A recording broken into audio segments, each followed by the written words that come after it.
multipolarity really means. It just means a diversity of regional hegemons. And the U.S. is just going to be one of those regional hegemons. They want to control in the global north. The petrodollar system is breaking. Saudi Arabia is selling oil in other currencies, in the yuan and so on. And they said that they're not renewing this agreement.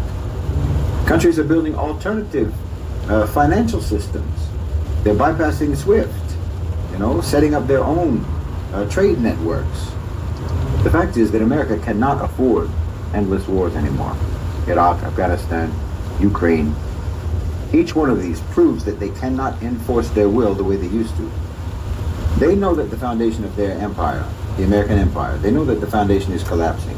And this is an opportunity for nations to reclaim their sovereignty, for economies to become truly independent, for there to emerge a new, more fair global order.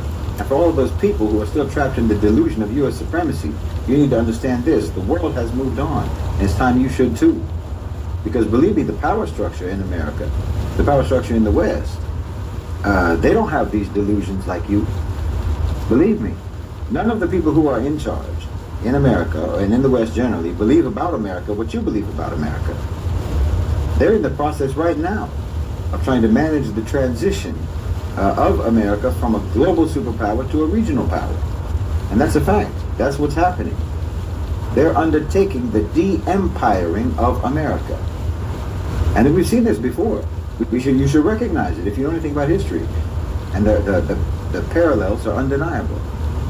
They're just going about it, the Americans are just going about it in a typically American fashion. They're performing an aggressive retreat, just like some cowboy who's shooting in all directions while running away.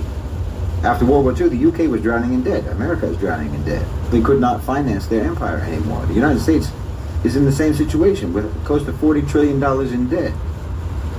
And like I said, a crumbling industrial base. And the world is increasingly, like I said, rejecting the dollar's dominance. They're in trouble. Washington's ability to fund the military-industrial complex is unsustainable. As the British Empire faded, they withdrew from their colonies, India, Palestine, Suez, Aden, releasing their grip one by one. America's doing the same. They withdrew from Afghanistan in 2021. They're scaling back their presence in the Middle East. They're going to leave Syria. They're struggling to sustain their proxy wars, whether it's in Ukraine or wherever else. Washington is pivoting to the global north now.